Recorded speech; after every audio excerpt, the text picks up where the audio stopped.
How to recover a deleted post on Facebook. This method helps you restore posts you've recently removed from your timeline. First, open the Facebook app on your Android device. Next, tap on the three horizontal lines in the top right corner to open the menu. Following that, scroll down and tap on Settings and Privacy. Now, tap on Settings to access your account settings.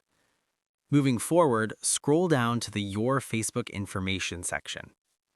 Afterwards, tap on Activity Log to view all your Facebook activity.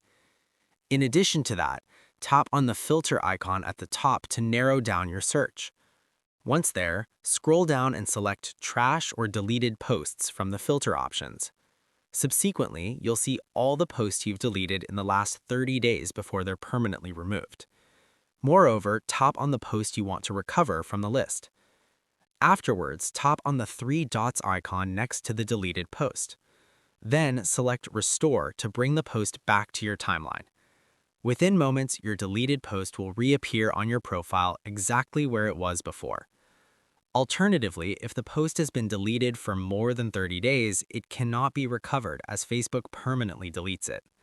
And that's it. If this recovery guide helped you restore your Facebook post, show some love with a like. Subscribe for more Facebook tutorials and turn on the bell icon for notifications. See you in the next one.